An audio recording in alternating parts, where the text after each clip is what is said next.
Author note. Chapter polishing. Third person. Moments before. Bring her back to the office, Posey. You know what to do. I have bratty first years to fry.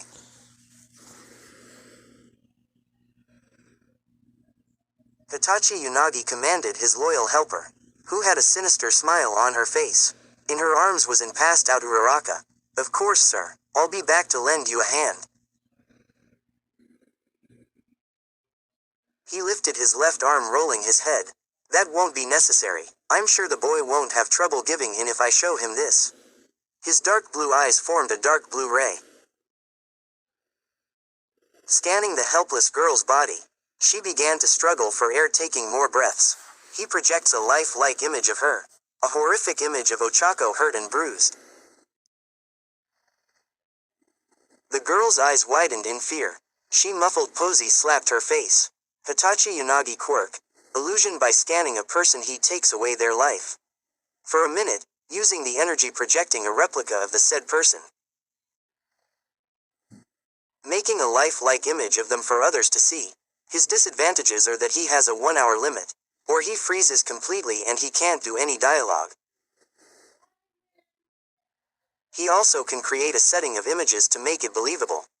And no, IIKNOWDEKU. You'll never get him with that. She persisted weakly, still in pain from the scan. Both villains sent each other a look. They now had the upper hand.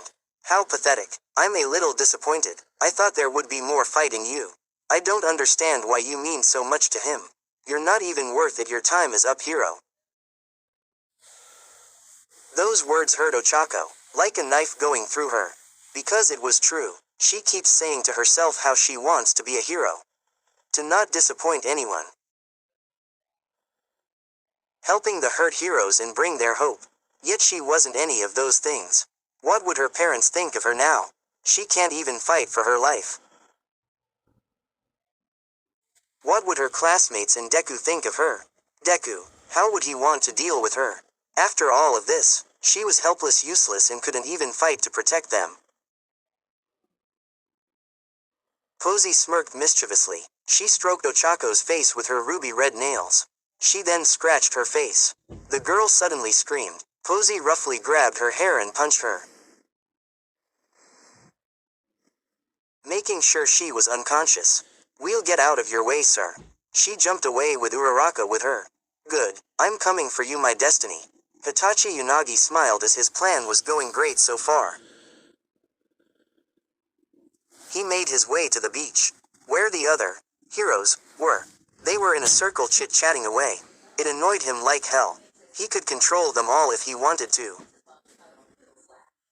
But he had keep his guard up for now, earn their trust and hit then right where it hurt. He cleared his throat. The students stopped what they were doing, laying their eyes on him. They were confused and unsettled. I'm Hitachi Unagi, the owner of this island, he proclaimed with an inviting beam, with a little arrogance in his deep voice. Story continues below. You've selected each one of us to visit this fine place. For this we are grateful and show nothing but respect. Ida being the class representative. He has formally praised him, which made Hitachi cringe more.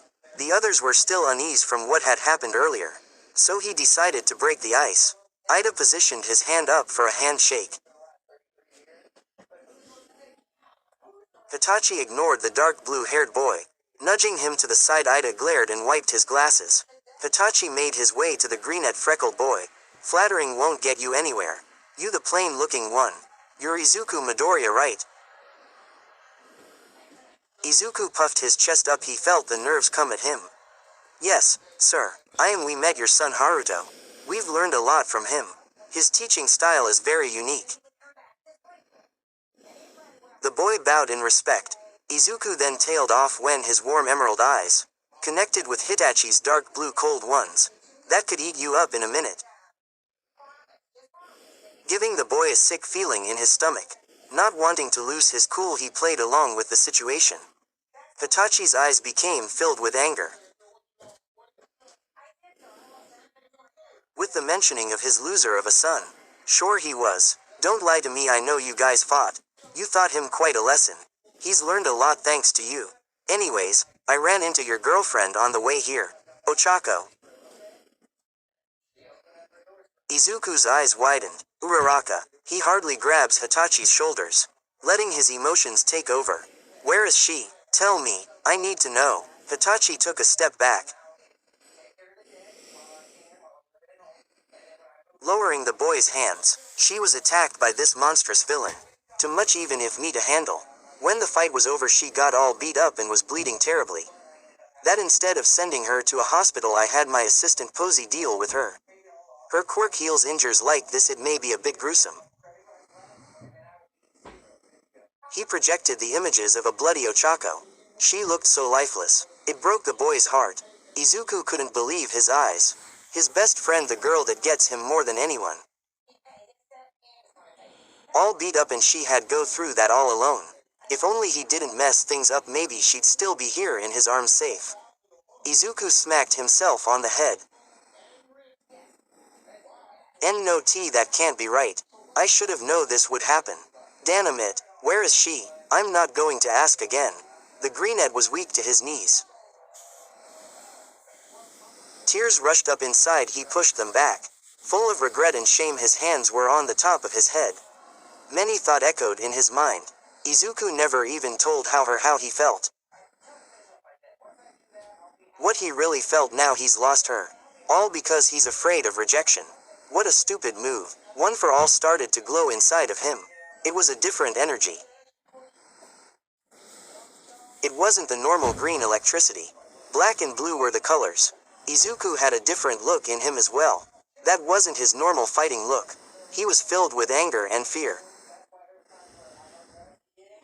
I should have never let her go. Now look what's happened. This landed a huge smile on Hitachi's face. He was closer to getting the prize as he thought. Back at the office. Come with me, oh, and only you. Black electricity started to flow out of Izuku. Uncontrollably his classmates watched in horror. Meanwhile Hitachi enjoyed the show. New reading list. Please name your reading list. Know that if we communicate, peaceful we are till the end. Don't fall apart.